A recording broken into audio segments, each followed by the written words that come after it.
Christian leaders, this is Pastor John Richards, and welcome to the Christian Leaders Book Club. Hey, Christian leaders, I'm Pastor Christopher J. Harris, and I'm your co-host, Christian Leaders Book Club.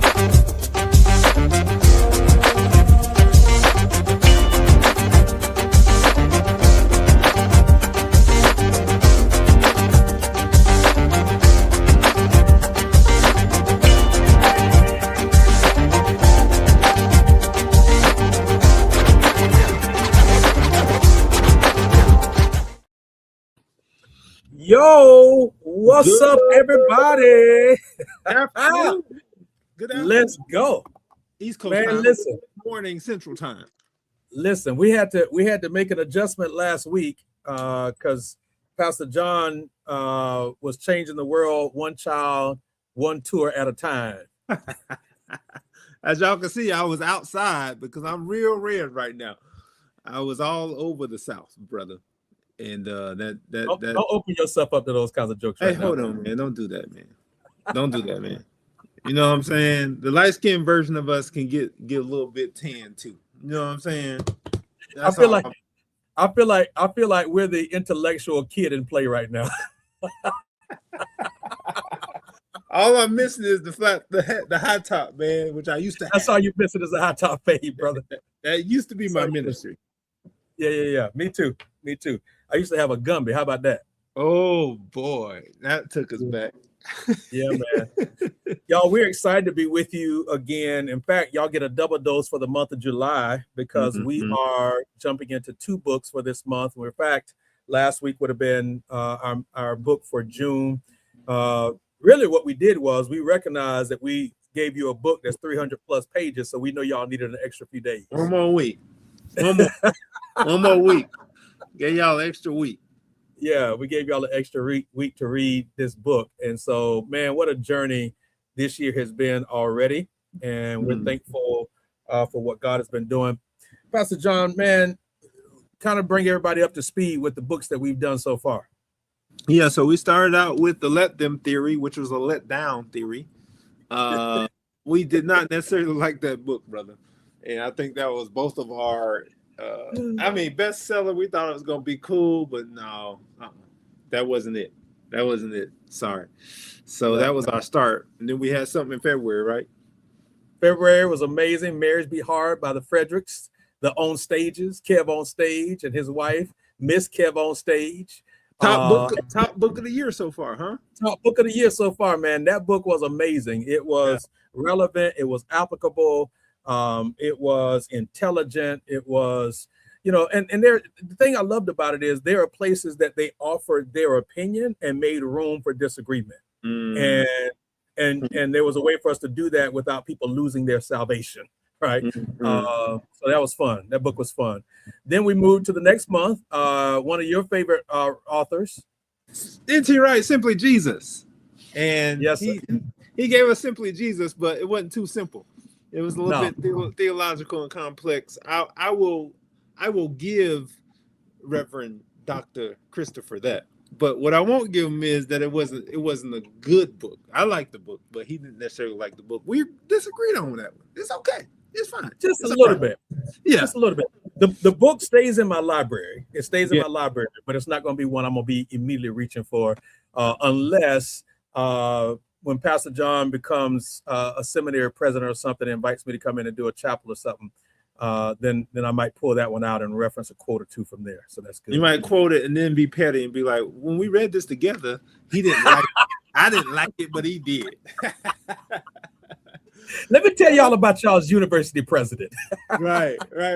I know that's coming. Any invitation, I know the petty's gonna come with it. Oh, listen. When you love people, you can bring the petty with it. Speaking of love, Bob Love Does. Love Does is our next book, right? We thought that there was a whole book full of anecdotes that could have been blog posts, but apparently it was very popular with a lot of people. I thought, and he had a quota from the publisher. Had a quota, and apparently he's a good storyteller. He likes telling stories, but a lot of those stories didn't connect with us. in our cultural experience. So that was one of the things that we felt fell short with that book. What's next? We got. Yeah, I don't know. I don't know how many average people are going to have diplomats running up in their house, ringing the doorbell, talking about, "Can I stay overnight?" I just don't know. Not me. Yeah. We then dealt with ego is the enemy. Ego is the enemy, and that book was 150 pages too long. I know philosophers can get long, and Socrates and others were probably long-winded, but goodness gracious, Ryan Holiday, just tell us to be humble. Write one page, write a one-sentence book. Be humble. Oh wait, Kendrick Lamar did that. Sorry. So yeah, I didn't necessarily like that book either, man. I think we're only 1 for 5 so far. 1 for 5 so far.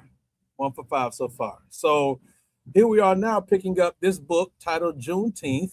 And interestingly enough, that we are discussing this book on the weekend of the 250th anniversary of our country. The Lord does all things well. We couldn't meet last week, but I think it was the Lord's doing, and it may be marvelous in our eyes. And we're going to see what the Lord does with our conversation. So 311 pages. 311. Yeah, 50 of those pages are just references. I mean, just citations. Yes. 50 pages of citations. Just saying, I did the legwork, is what it says. I ain't mad at that. Listen, you do not get 50 pages of citations on accident. No, at all. Man. No, at all. Nope. I looked back at one chapter, and he had in one chapter 89 citations. I said, "Well, this is a situation right here." A whole situation. Yeah, this is a situation right here. So overall, man, what'd you think about the book? Pastor Christopher, when I thought about this book and thought about our conversation, I wanted to say one thing. If I wasn't a pastor or a lawyer or any other hats that I wear, I think I would be a history teacher. Wow. Because I love history. Wow. I love history. My favorite class in seminary wasn't Greek, Hebrew, wasn't exegetical methods. It was history, church history. Okay. Yeah. So I like history, man. I'll watch a documentary over watching anything else, man. I like all the PBS Ken Burns series. So this was right up my lane, bro. What about you? Well, just in response to your statement, I have, I guess, a love-hate relationship with history. I know that it's necessary. I know it's important to know history. I know it's important books like this to have access to work through. I'm not sure that I've grown up with a deep love for history. I've grown to appreciate it more, right? I've grown to appreciate it more. I've grown to respect it more. And I've grown to intentionally place myself in places where I can stretch myself or challenge myself to get it more, right? To read it more often. It's not something that I immediately gravitate to, but I know that there are times that I need to. And so, books like this, even just like, it's one thing to celebrate the holiday. It's an entirely different thing when you go through a 300-page book talking about the history of it, the ups and downs of it, the military involvement of it, the, kind of placing yourself historically and what's happening in that moment. In my mind, at least from this book, gives you a greater appreciation for the holiday itself. So, Yep. No, that makes sense. So, if you weren't a pastor, what do you think would be your other calling in life? So, two things. I actually, man, two things I wanted to be, and I laid those Isaacs down. I wanted to be a chief of police. Hey man, we did a whole nother session for this one. But okay, police chief. I wanted to be a police chief, man. Wow. Yeah. Oh boy. Yeah. Okay. It was one of the ways for me of exercising the leadership gift that I knew I had, but also to help to be a leader of justice. And I felt like that was one of the ways that I could convey justice in everyday living, right, through vocational education. So that, and the other one, man, I had a burning desire to be a university president at some point. Which, maybe still not off the table. Still not off the table. Now, I don't know about the police chief thing, but I know this one still might be possible. Yeah. Okay. Yeah. I like that, man. I'm sorry that was a sidebar, but since I divulged mine, I wanted to hear what Pastor Christopher would have been doing. Yeah. So overall, the book for you was blank. Insightful. So insightful. Good. Yeah. So insightful, man. That's a great word. That word is probably the one word that I would describe it with too. Because you think Juneteenth, you think the Galveston story, you think about liberation, but you don't know the struggles that happened leading up to it. And I think the book kind of outlined the struggles of white folks in America as they process what that meant, both militarily, socially, all the things, man. It was really, really insightful. I think one of the things that I think is important that I want to just kind of highlight to Pastor John, one of the things that I walked away from this book, and I think directly and indirectly, I think people should at least come to understand that there's a huge difference, bro, between the law and policy and experience. Yep. So the law changed. Yeah, that didn't mean reality changed. Nope. That right there has been the story of our republic. The law changes, experiences don't. Yeah, and I think there's enough examples in this book that then shows that reality, right? Like, this is not like, nobody can walk away from this book with 50 pages of citations and say, oh, this is indoctrination, or this is woke theology, or just whatever, right? This is documented, verified, quantifiable history. And I think there's also some deep wounds, man, that was revealed from this. Yeah. I think deep wounds, bro, that was revealed from this. And if I'm honest, man, I walked through this book thinking about some people that I grew up, around that were much older, and thinking about their journey, right? I don't know if many people know this, but we need to look at the percentage. I don't know what it is, but the vast majority of people of color in America live in the South. They live in the South, right? The southeastern part of the United States, basically from Virginia down all the way over to Texas. And so a book like this, man, if I had my, what's the DNA companies like Ancestry, 23andMe. Where I'm going with this is, and even for you, it's probably not too far of a stretch of imagination. One of your direct ancestors could be quoted in this book, or could be referenced or a footnote in this book.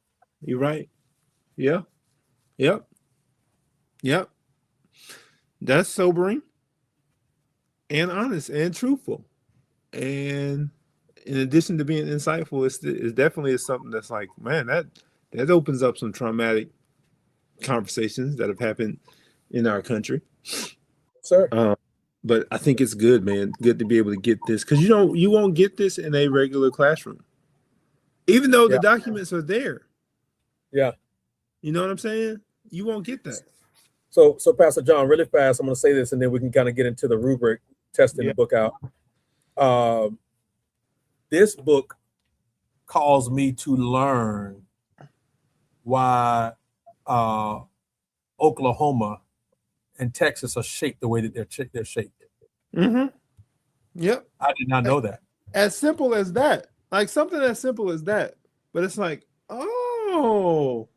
And So why, you knew. and why, yes. And why Missouri is so bifurcated. Like half of them was like, oh no. The other half was like, oh yes. So Texas was like, we are not giving up these slaves. Y'all, Mm-hmm. we will give y'all land. We will give you land before we give up labor. slaves. Ooh, boy. That right Is that there. no- Yes, sir. Wow. Yeah. Yeah. So let's put the rubric up, because otherwise we're going to keep talking and we're going to find ourselves like looking at our clock like, oh, well. Yeah. So we came up with this book club rubric where we give grades based on each of the books. We wanted to make sure we gave you all something that was tangible for us to say, not anecdotal evidence of saying, oh, this book is terrible, but we put them all through this rubric to determine whether or not it's readable for our people and revisitable. I know that's not a word, but something they can revisit again. Okay. And so this is come on. Visitable. Yes, sir. And so Pastor Christopher graciously came up with the rubric, and we've been using it for all our books this year. It's been good. Yeah. So overall, I'll go first. Overall, I would give this book a 9. Yeah, I'm at 9 too. I got a 9 too. Okay. A 9. It's sound. Mm-hmm. There's not a lot of fluff. Yeah. The author follows a cogent, frame of thought, frame of reference. I think the author, justifies and brings receipts for the perspective that is being argued. And I think he just follows the history. He doesn't give a lot of conjecture or personal opinion, he just follows the history. And it's hard to argue against that, man. And I think the subtitle of the book is The Story Behind the Celebration. And that's what he does. He literally tells us the story behind the celebration. Yeah, subtitle isn't just a subtitle. It is actually a framework. It is like the structure for him. And he went beginning to end and told that story. I like it. Yeah. Let me say this too, Pastor John. The other thing about this book that I appreciated personally, and this is not, I know that we have lots and lots of people that watch us from different places and different contexts and different times. So this is not an indictment on any of my primary or secondary education teachers.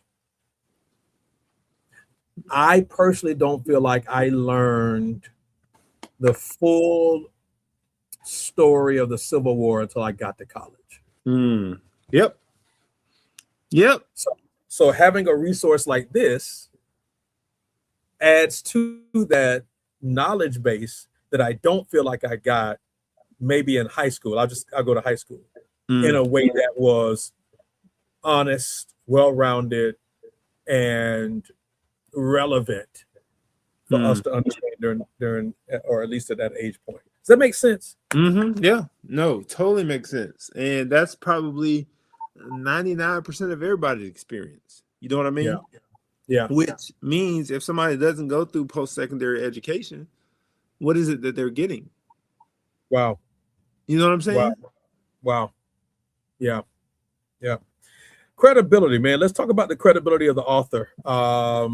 0 to 1, he's it's questionable. 2 to 3 is solid. 4 to 5 is highly credible. And this deals with expertise and evidence and transparency, fairness, consistency, ethics. 5. You got a 5, bro. I'm right there with you.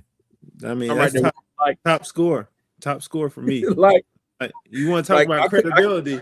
Highly credible, bro. I can't. How in the world do I give you something less than a 5 when you got 50 pages? Ain't no way you can. Ain't no way. Especially given what we've been reading. All right, fun and engaging, man. What you got? So we got 0 to 20 on this one. I give it an 18. But 18 says page turner, clear flow, hard to put down. Like again, like I said again, I'm a historian. I love history. I love the way it felt like I was reading a movie. And from beginning to end, that's just the way I felt in my mind. I was like, okay, yeah, we're starting here. And then we're moving through Lincoln's process, moving to Sherman in Georgia, my home stomping grounds, and like moving through back to Galveston. I thought it was a great flow in terms of being engaging for me. So that's why I gave it 18. We'll disagree just a little bit. Like I don't disagree with your rationale at all. I give it a 14 simply because it was engaging. I wouldn't call it fun. Yeah, I got you. And that goes back to what we said earlier, like in terms of our view on history and all that good stuff. So I get it. Yeah, I think it was definitely engaging and, and that kind of thing. Like, I don't know that I would have read this as intense and as measured as I did, knowing that we were having to talk about the book. This probably would have been one where this probably would have been a book where I would have read over a year, like a period of a year, where I kind of pick it up, read it, a few 10 pages here or there, and just slowly make my way through the book. But it was good. Like, I get it. Right. Okay. I get it. Okay. Content. Yeah. 0 to 20 as well. I got 19. Yep. Illuminating is what got me. So rich, thoughtful, layered, and illuminating. You talked about how insightful it was. Like those quotes right there from the folks who you read about in other aspects of history, but you see the real struggle that they're having. Was helpful for me, and to be able to add some nuance to my conversations, even around Juneteenth and the Civil War. Yeah. Bro, I gave it a 20. Okay. Good, man. Good. I gave it a 20. I just right like, I mean, you just can't argue with it. Like, it's like, I don't like this. Okay, what don't you like? Tell me what you don't like. Because whatever you tell me you don't like, I'm taking you to the card catalog. Yeah. So you can go right in there and see it yourself. He did the legwork for us. Bro, I would love to have known how long it took him to write this book. I know, man. I know. Yeah. Right. Yeah. We got flow. Flow That's, for me 0 to 15.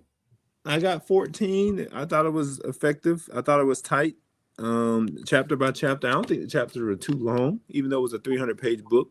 I think he separated the chapters and the flow in a way that helped me, like thinking through Louisiana, Texas, and then the freedom part of it through Texas. I thought it flowed for me pretty well. Yeah, I gave it a 13. Okay. I think there were a few areas where I felt like it could have been a little bit tighter, but I get it, right? So I don't want to suggest that it was too long. I just think that there are a couple spaces where, because and we normally talk about this as we're starting the discussion. So let's pause for just a second right here in the flow for a minute. Who do you think his target audience was? I'm clear about who I think it was. Really? Yeah. So I'll have to look and see the publishing date. 2021. Oh yeah, absolutely. Yeah. Folks who are thinking about Juneteenth as a holiday.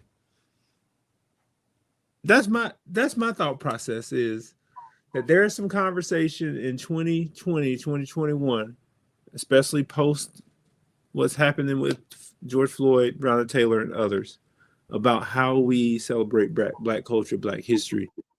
And I feel like the publishing house was like, hey, we need a book on Juneteenth. And he had like, so but what you're referencing is, like, think about if he wrote this book, he had to start writing this book at least 2-3 years in advance. Yeah. You don't get this many sources, bro, in 6 months. There's no way. Like, unless there's a ghostwriter that's helping you or a team of researchers, like, there's no way you get 50 pages of resources in 6 months. There's no way. Yeah, I mean, maybe. This is before ChatGPT and Claude and Perplexity and Gemini. But you're doing postgraduate doctoral work. You know what I mean?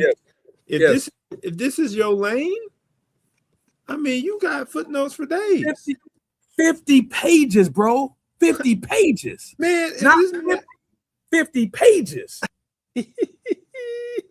I understand what you're saying, but what I'm saying is this man, he's lived the Civil War, even though he hasn't lived it. No, this book is written to academics. This book is written to academics and historians. Okay. People like you who love history and could see history as an academic subject. That's who this book is written for. I like it. I like it. I like it. I can rock with that, I suppose. But when you got somebody that's got like 8 Civil War books, my thing is this man that's his whole life. This is true. Entire life is the Civil War. So they were like, "Can you write a book on Juneteenth?" Oh man, I had some stuff in my dissertation I didn't get to put in there about Juneteenth. A whole book, sure. Yeah. All right. Where did we stop at? We stopped at flow, right? Mm-hmm.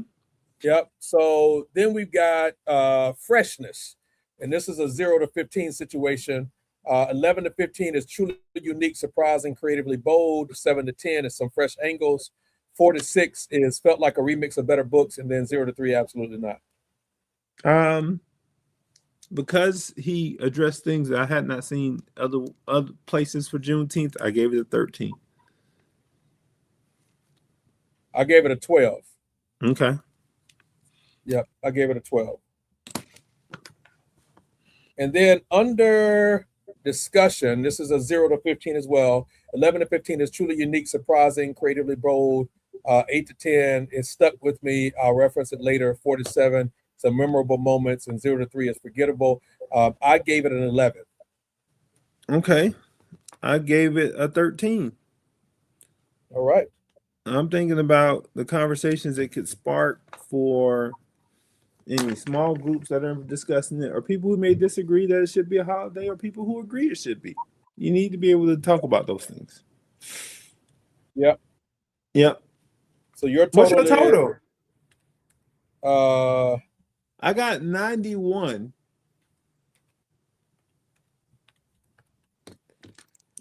Bro, you should have a 92. I should? Yep. I got 13, 13, 14, 19, 18, 9, 5. I wasn't no math major though, but if you say 92, it's a 92. I got you at 92. Okay. Unless I one of yours wrong. So you had a 9, a 5, an 18, a 19, a 15, a 13, and a 13. Okay, yeah, I had 14 for the 15. That's what it was. Oh, so it should be 14. Yeah. I got it. Okay. Yeah. So I got an 84. 84, which is still a strong book. It's a strong book, bro. Yeah. It's a strong book. I got the book club banger. And you got strong book, which is good. That's good. All right. It's solid, man. It's solid. Hey man, welcome back, book club. Thank you, Jesus. Welcome back. Yes, sir. Elder Teachmore said, one footnote to it, many enslaved people in what was then the border states such as Kentucky or Delaware remained enslaved until the 13th Amendment was fully adopted. So even longer than Galveston. Wow. Wow. That's good. Yeah. That's something. I didn't know that. Did you know that? I did not know about Kentucky and Delaware, but those are the 2 states they talked about in the book, which is great. And that helps with the understanding, because even Lincoln said, man, listen, if we don't get to Kentucky, we're in trouble, which is crazy because you don't say that ever about anything about Kentucky today in today's culture. He felt like it was such a pivot point because of the border state. Yeah. He was very, very interested in making sure that they got it right. Yeah. Pastor John, um, Frederick Douglass is often quoted as saying, um, power concedes nothing without a demand. Mm-hmm. I thought about that while working through this book. Mm. To have the military Yeah. to enforce Yeah. a law that was on the books, Mm-hmm. what does that say about the hearts and minds of people in power? It says a lot, man. It says a lot.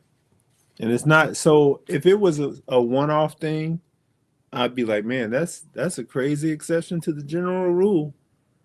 But it's the rule. Yeah. Douglas was onto something, right? Yep. I mean, think about Brown versus Board. They had to come back and say, we need to do this with all deliberate speed. Let's send in the federales to walk black kids to school. Yeah. Here's another thing that I thought about while working through this.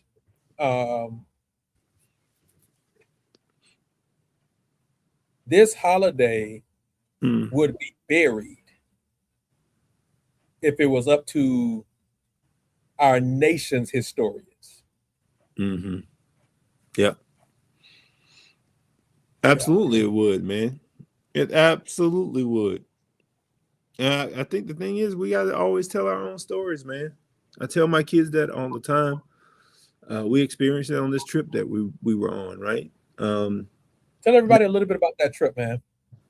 Yeah, so last week took a group of high schoolers on a tour through Georgia, South Carolina, and North Carolina, through HBCUs and also through historical sites. Many of them are traumatic history for us all. Orangeburg Massacre, Bowling Alley, 3 black students are killed from South Carolina State. Wilmington, where there was a actual coup against the government in place, which was a lot of black folks, and displaced them out of the community. Community went from 6% back to 19% black because of federally government-backed coup.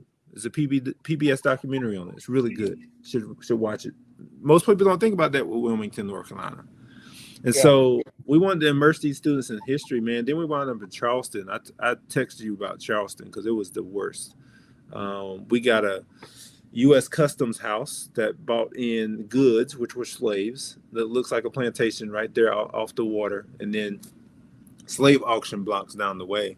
And we saw like a reenactment of colonial America during that time, since it's the 250th anniversary. And our students are really like struggling with that. Like, man, why are they over here celebrating a history when we got right down the street where they were checking our teeth and our feet as property? Yeah. So, man, those are things that stick with these students, man. And as we're shaping them, we have to tell those stories because they didn't.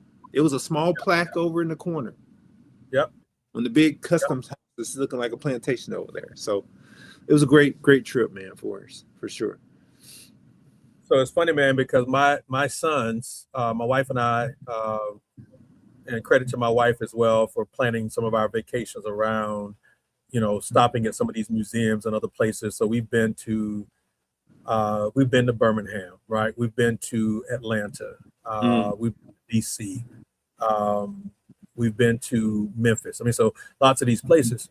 And so it's interesting that my sons, now that they're older, make the observations of things like the NFL Combine and what it feels like, right? Yeah. And some people would be like, "Well, that's not the same thing." Well, if you connect history together and you look at, like you just talked about those quarters where they're checking teeth and checking height and checking weight, checking strength. Like, what does that feel like? What does that sound like, feel like, and look like? All these black bucks. Yes, sir. They called us. You know what I'm saying? Yeah. Yes, sir. Yes, sir. So, this book had a lot of tension that it addressed, about freedom and you know, what that looks like. I think concluding this book on a weekend like this is very sobering. And I would invite everybody to go listen to or read. You'd have to listen to other people quoting it, but listen to or read Frederick Douglass's response to the 4th of July. Yep. Yep. What's the 4th of July to the Black person? Yeah. Yeah. Let me ask you this, Pastor John, as we get ready to close out today, because you've been through law school. You actually, we have been to Mississippi, by the way. I see that comment in the chat. Yeah. And my group has, the students have as well. So, yeah. We went to Jackson, a few other cities, I think, in Mississippi. Even Mobile, Alabama, where they brought these slaves over, and we went there too. You know, there's a section of Mobile that's known as Black Mobile and the slave quarters. It was just, you know, very dynamic. But anyway, you've been through law school. You went through law school at the HBCU. What's your legal mind say? Reading a book like this, what does your legal mind say? What is your legal mind? How does your legal mind respond to this, to these facts, and to this history? My legal mind says anytime you see a Supreme Court decision or anything that happens in the legislative legal space, the thing that you don't see is the social policy behind it. Like what you see is the legalese and the language, but what's underneath it is kind of the cultural policy behind it that you don't necessarily get in the decision. So when you're talking about major decisions that have happened across our country's history, even with them wrestling with this idea of slavery, like there are people on either sides of it. And as they're putting together the legislature, even with the words that they use, contraband, right? And then like working through what contraband means or property means. Man, those things tell me this: words matter. But also you have to look at the undercurrent of the cultural policy behind everything.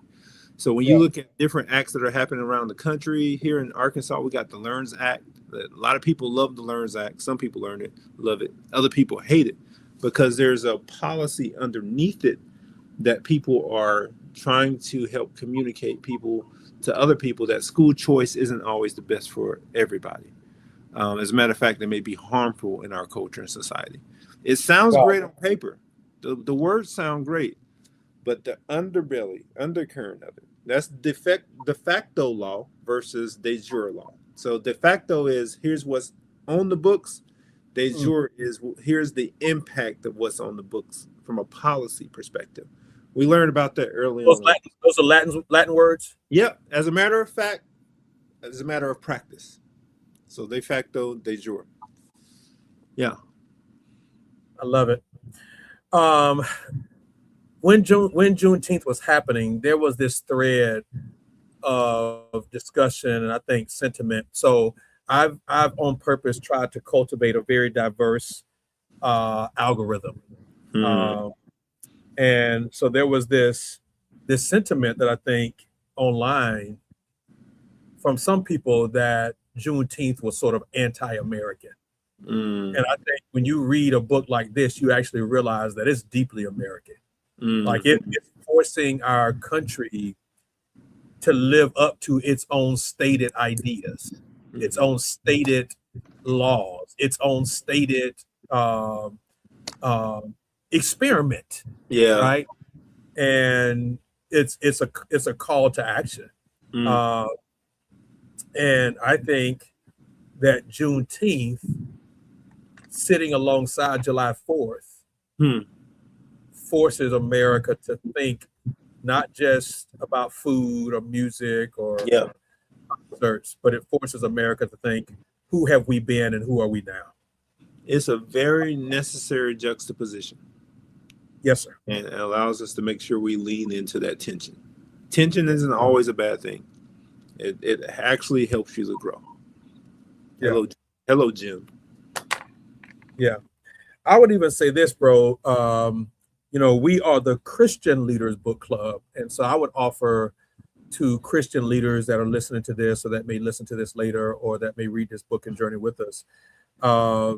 These things should not just be a footnote or just a happenstance as a part of your doctrine, as a part of your theology. I think when I read scripture, at least from the beginning of scripture to the end of the Bible, I see where a part of the nature of God is he cares very, very deeply about freedom. He cares very, very deeply about people and justice and people's humanity, the imago Dei of people. And I think scripture lays the foundation for the arc of justice bending the right way over time. Yeah. No, I agree, man.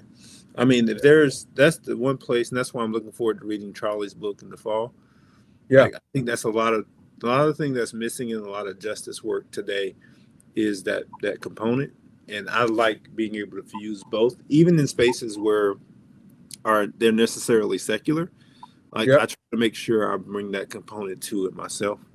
And people learn to appreciate that and understand that I'm not trying to proselytize them or whatnot, but trying to ground it in the reality, because all truth and all justice, all righteousness comes from one source, bro. Yeah. And I cannot do this work apart from it, and I won't do this work apart from it, because I can't be detached from the one who created it all. Yep. Somebody put a review on the Amazon of this book, Amazon link of this book, and I loved it. It said, the enslaved did not need America to invent freedom. They needed America to stop denying it. Boy, that's good. That's good. I like it. Yeah. I like it. So we're wrapping up, bro. What's next? What we got next? Oh, you know what's next? We're going from Juneteenth to talking about the reality of America. Yes, sir. And so this next book was very intentional for us to pick this one, because it helps us to ground the Juneteenth conversation in a reality of what's going on in our culture, society today. So our next book is The Religion of American Greatness by Paul Miller. When you make American exceptionalism a religion, that sounds like it's going to be good. I hope that it is as we work through it. So we're going to be, and we got a date, amended date for August, correct? For August, not for July. Not July. Yeah. Okay. Yeah. So so if you click the link, whatever platform you're watching this on, you can subscribe to our email list. That way you can stay plugged in and connected to us. Y'all make sure that you are connected to us, subscribe to our platforms and our email list, and that way you will stay informed. And we'll be glad to have you as a part of the Christian Leaders Book Club. Absolutely. So, Pastor John, enjoy the rest of your day, sir, and the rest of your weekend. Yes, sir. You too, man. And I'm looking forward to hearing about the mass wedding that's happening this weekend. I know we didn't talk about this live on here, but I'm excited about what you all are doing around marriages at your church, man. Thank you for affirming the gift that marriage is. And also thank you and your wife for being examples of that gift. Amen.